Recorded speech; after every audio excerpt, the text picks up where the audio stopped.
Puisque tu es très fort dans l'apprentissage des sons, je vais t'en apprendre aujourd'hui deux autres. On a ici 6 graphèmes. Cela veut dire qu'on a 6 façons différentes d'écrire le son et le son est.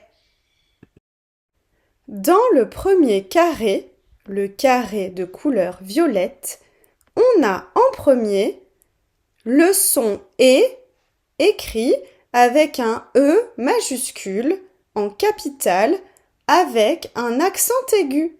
Et à côté, on a le E minuscule écrit avec un accent aigu. Ce graphème fait le son E. Dans le deuxième carré, le carré orange, on a la lettre E majuscule écrite avec un accent grave, suivie de la lettre E minuscule avec toujours un accent grave qui fait le son est. Dans le dernier carré, le carré vert, on a la lettre E écrite en capitale, donc en majuscule, avec un accent circonflexe. Tu vois, c'est un accent qui ressemble à un chapeau. Et derrière, on a le E minuscule qui lui aussi a un accent circonflexe. Ce graphème fait le son est lui aussi.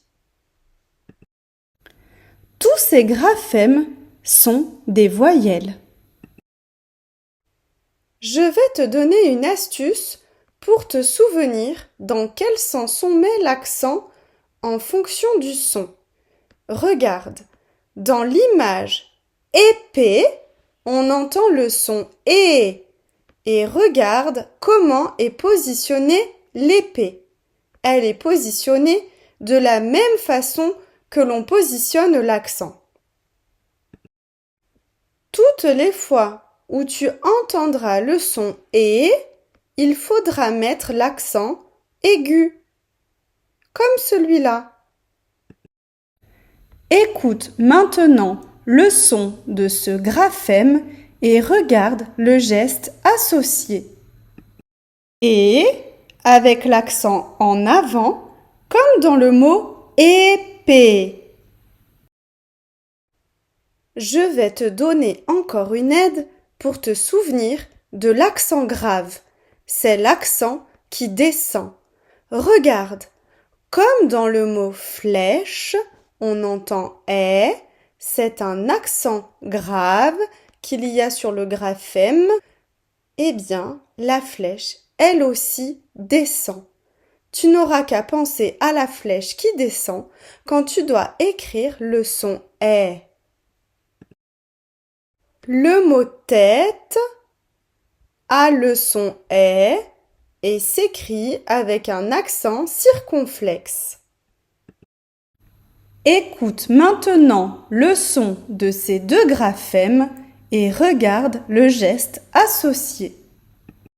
Est avec l'accent en arrière comme celui-là, comme dans le mot flèche.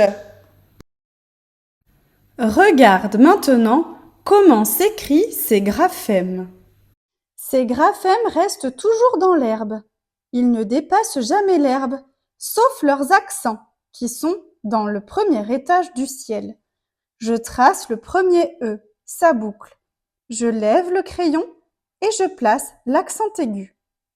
Je trace le deuxième E, sa boucle. Je lève mon stylo et je place l'accent grave. Je trace le troisième E, sa boucle. Je lève le crayon ou le stylo et je place l'accent circonflexe. Tu connais maintenant tous les secrets de ces graphèmes et de ces sons. À toi maintenant de t'entraîner avec. Est-ce que tu veux venir au tableau nous préciser à chaque fois si tu vois un E accent aigu ou un E accent grave ou un E accent circonflexe? Il manquait un graphème. As-tu remarqué duquel il s'agissait?